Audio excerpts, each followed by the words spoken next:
रहता है। Bill of exchange एक डॉक्यूमेंट होता है जिसमें वो लिखवा लेता है कि इस पीरियड के बाद, जनरली वो 3 महीने का होता है, इस पीरियड के बाद मैं इस अमाउंट का पेमेंट कर दूंगा।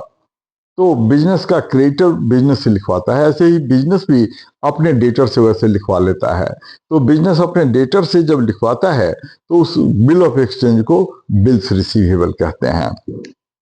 अब सपोज करते हैं कि वो बिल 3 महीने का है। अब इस 3 महीने के अंदर में बिजनेस उस बिल का 4 तरीके से यूज कर सकता है। ये ध्यान में रखेंगे, ये पता होना चाहिए। या तो वो अपने पास में 3 महीने तक बिल को रखे, फिर डेटर के पास जाए और फिर डेटर को बिल दे और पैसे ले ले। दूसरा है discounting of bill. Discounting of bill का मतलब होता है कि जब वो उस डेटर को, बिजनेस को बिल मिला, वो बैंक के पास जाता है और बैंक से कहता है कि मुझे पैसे चाहिए, वो बिल बैंक को दे देता है और बैंक तो वो 3 महीने का इंटरेस्ट उससे माइनस कर लेगा, अपना चार्ज उससे माइनस कर लेगा, बाकी के पैसे बिजनेस को दे देगा। तब बिजनेस कैश बुक में बैंक का बैलेंस बढ़ा देगा। लेकिन बैंक जब उसके बिजनेस के डेटर से पैसे मिलेंगे उसे, तब वो बैंक का बैलेंस बढ़ाएगा। इस बीच में बैंक रिकंसिलिएशन स्टेटमेंट बनता है, उसमें डिफरेंस आ जाता है।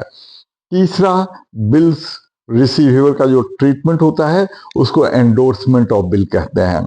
एंडोर्समेंट ऑफ बिल में क्या होता है कि बिजनेस के पास डेटर से मिला हुआ बिल है, अब बिजनेस भी किसी का डेटर है, मतलब बिजनेस का वो क्रेडिटर है, तो बिजनेस अपने क्रेडिटर को अपने डेटर से मिला हुआ बिल दे देता है, इसको एंडोर्समेंट कहते हैं।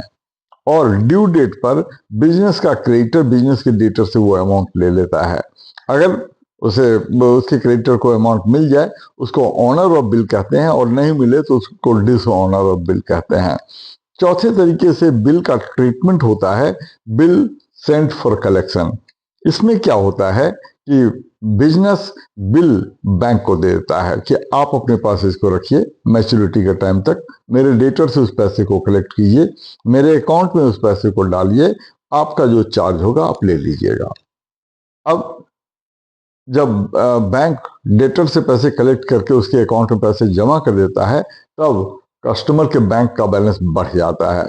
लेकिन कस्टमर बिजनेस जो बैंक का बैलेंस तब बढ़ाएगा जब उसको इसका इंफॉर्मेशन मिलेगा, इंटीमेशन मिलेगा। इस बीच में अगर बीआरएस बन रहा है तो दोनों में डिफरेंस आ जाएगा।